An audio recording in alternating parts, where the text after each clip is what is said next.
Bismillahirrahmanirrahim. Assalamualaikum warahmatullahi wabarakatuh. Sebelumnya perkenalkan, nama saya Ain Tirtayanti. Saya berasal dari Palu, Sulawesi Tengah dengan NIM 20 10 90 10 41. Saya jurusan Ilmu Komunikasi Universitas Aisyah Yogyakarta 2020. Pembahasan yang pertama mengenai apa itu iman atau apa pengertian iman. Dari SD, SMP, hingga SMA kita selalu mempelajari apa itu iman. Iman adalah sebuah kepercayaan atau keyakinan bahwasannya Allah itu Maha Esa atau Allah itu satu. Allah tidak beranak dan tidak diperanakan. Maka dari itu menurut para ulama, iman adalah sebuah pembenaran dengan hati, pengakuan dengan lisan, dan pembuktian dengan amal perbuatan yang bahwasannya semua sifat Allah itu adalah sempurna. Allah adalah sempurna. Maka dari itu iman bukanlah hanya sekedar kalimat la ilaha illallah, kalimat tauhid yang selalu diucapkan ketika seseorang ingin merasakan atau menikmati yang namanya iman. Akan tetapi iman adalah sebuah pembuktian dari hambanya kepada sang ilahi, kepada sang Allah dengan cara apa? Yaitu melakukan hal yang dicintainya seperti melakukan ibadah, berdoa, dan amalan-amalan soleh lain. Dan apa dalilnya? Allah Subhanahu wa ta'ala telah berfirman dalam Quran surah Al-Baqarah ayat 163 yang berbunyi, A'udzu billahi minasyaitonir rajim. Wa ilahukum ilahu wahid. La ilaha illa huwar rahmanur rahim. Dialah Tuhan yang Maha Esa, tidak ada sesuatu selain Dia, dan Dialah yang Maha Penyemurah lagi Maha Penyayang. Quran surah Al-Baqarah ayat 163. Kemudian dalam dalil lainnya yaitu terdapat dalam Quran surah Al-Ikhlas ayat 1-4 yang berbunyi, A'udzu billahi minasyaitonir rajim. Qul huwallahu ahad. Katakanlah dialah Allah yang Maha Esa, Allahus Samad, Allah tempat bergantung, Allah tempat meminta segala sesuatu. Lam yalid wa lam yulad. Allah tidak beranak dan tidak pula diperanakan. Walam yakullahu kufuwan ahad. Tidak ada sesuatu yang sama atau setara dengan Dia. Maka dari itu Allah, beriman kepada Allah adalah sesuatu yang wajib bagi kita umat Islam untuk yakini.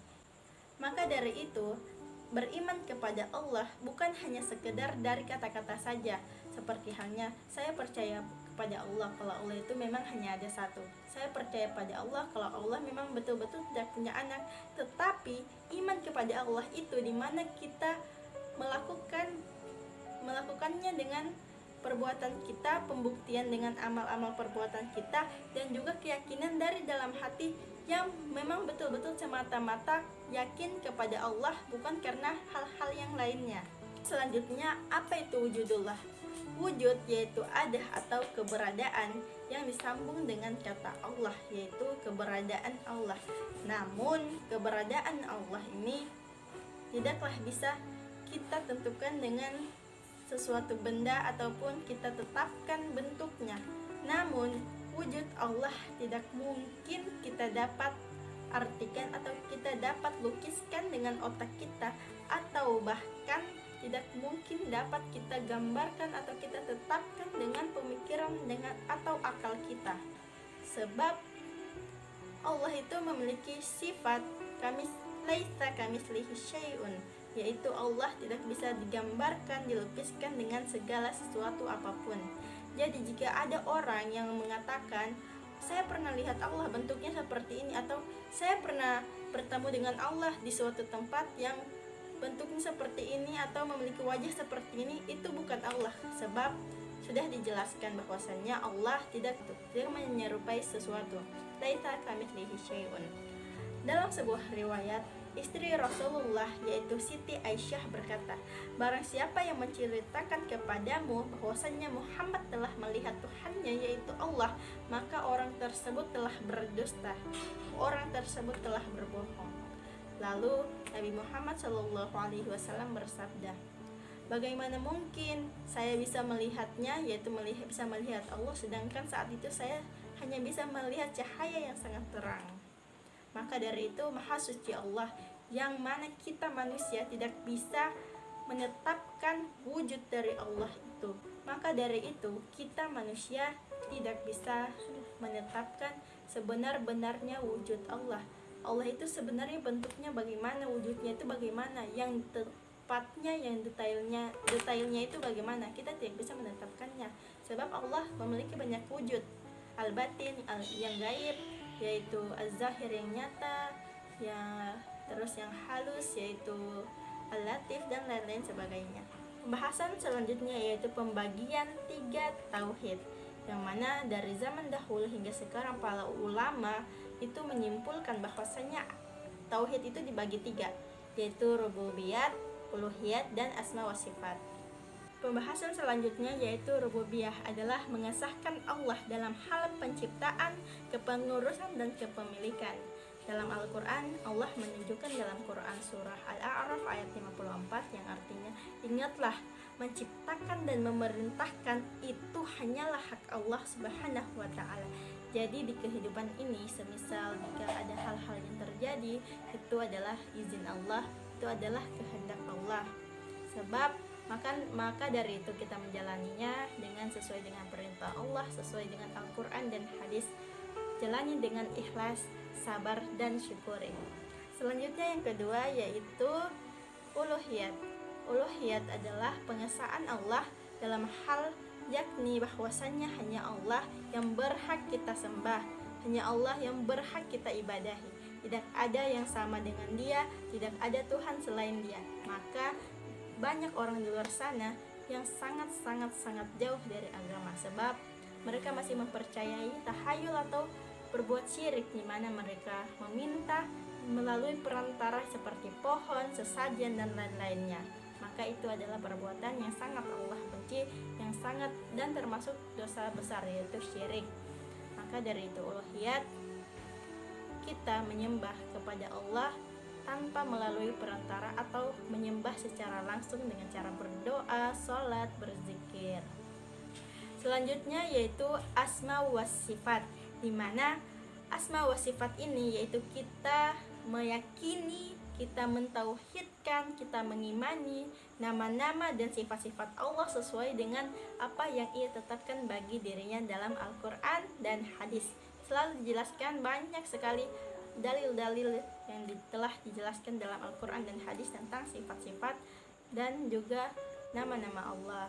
Pembahasan yang terakhir yaitu apa sih sebenarnya pengaruh iman kepada Allah terhadap keseharian kita, keseharian umat beragama Islam. Pengaruh iman kepada Allah dalam kehidupan sehari-hari, di mana setiap orang Islam maupun non-muslim di kesehariannya pasti akan menemukan atau merasakan yang namanya ujian, musibah, bencana. Pasti semua manusia pernah merasakan suka maupun duka. Maka dari itu, jika seseorang beriman kepada Allah, ia pasti akan menerima atau merasakan yang namanya kebahagiaan. Pada dasarnya manusia memiliki porsi kebahagiaan tersendiri. Ada yang bahagia karena uang, ada yang bahagia karena prestasi, ada yang bahagia karena keluarganya, berasal dari keluarga yang berjabatan tinggi atau orang kaya, atau ada orang yang bahagia karena punya fisik yang lebih atau badannya bagus, kulitnya putih, dan lain-lain. Pokoknya kebahagiaan orang beda-beda. Maka dari itu, jika seseorang beriman kepada Allah, dia tidak memikirkan hal itu semua. Karena kenapa? Intinya, kebahagiaan jika kita beriman kepada Allah yaitu melakukan apa yang Allah perintahkan dan menjauhi larangannya. Sebab sejatinya kebahagiaan itu hanya bisa kita rasakan di akhirat. Kenapa saya katakan seperti itu?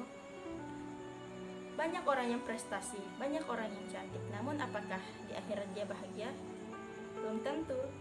Orang yang bahagia, definisi saya orang yang bahagia yaitu orang yang melakukan ibadah kepada Allah, melakukan perintah Allah, lalu hal itu bernilai ibadah, dan di akhirat kelak dia pun Allah masukkan ke dalam surga. Maka itulah yang disebut dengan kebahagiaan.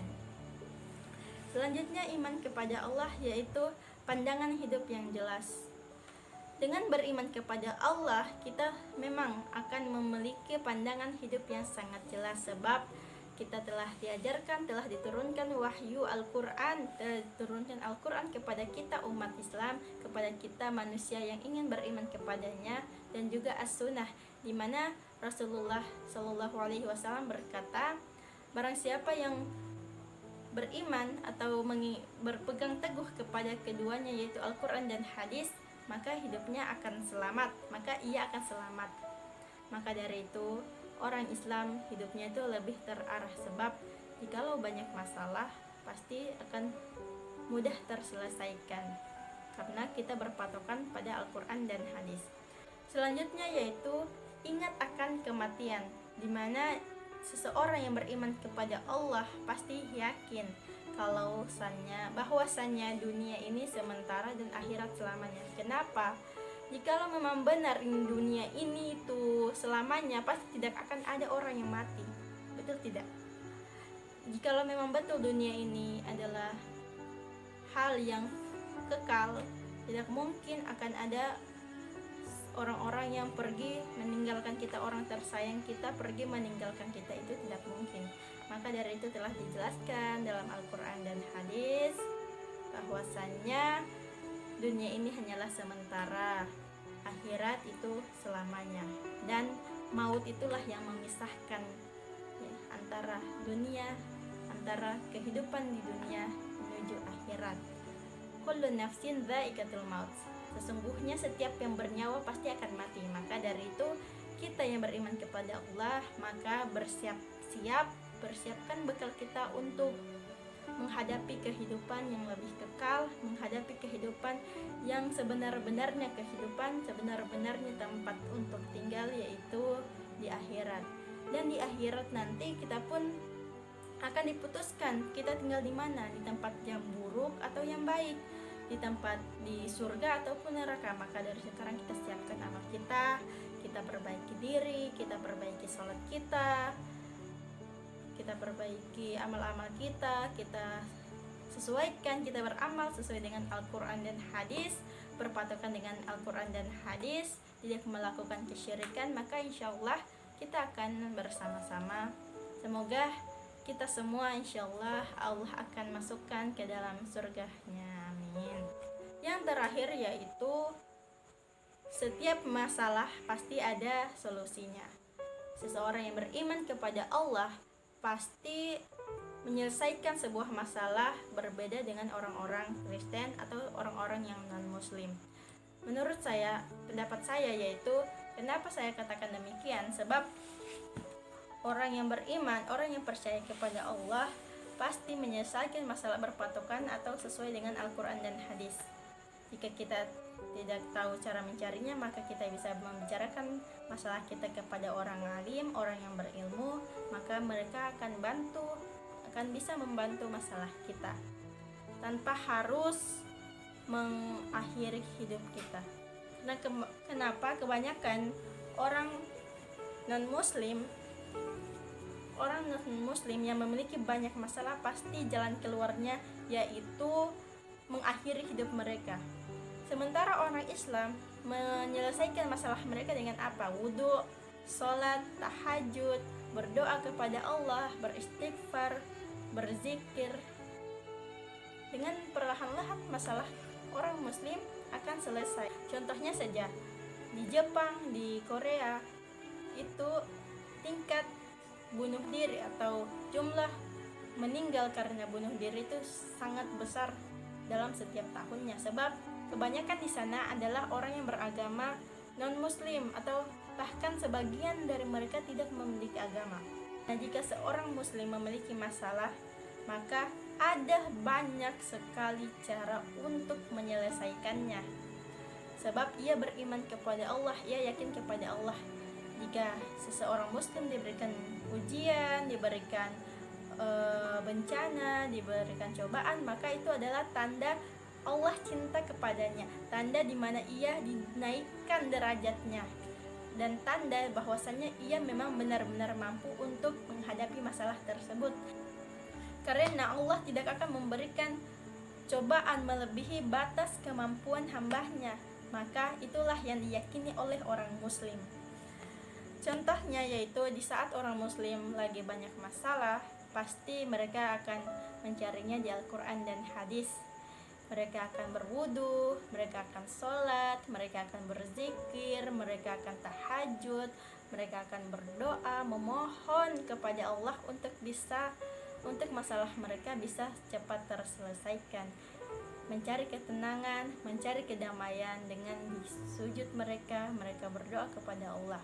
Ala bidzikrillahi tatma'innul qulub, bahwasannya dengan berzikir kepada Allah hati kita akan menjadi tentram dan masalah kita pun tidak membuat kita menjadi stres. Sebaliknya orang non-muslim yang tidak percaya kepada Allah, yang tidak beriman kepada Allah, jalan terakhir mereka untuk menyelesaikan masalah yaitu bunuh diri. Kenapa?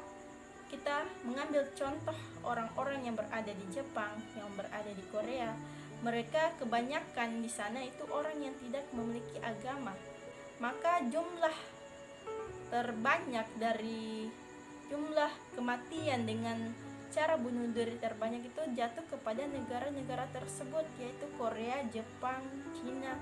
Karena kenapa? Mereka punya banyak sekali masalah, punya banyak tuntutan, punya banyak cobaan, namun mereka tidak tahu bagaimana cara untuk menyelesaikannya.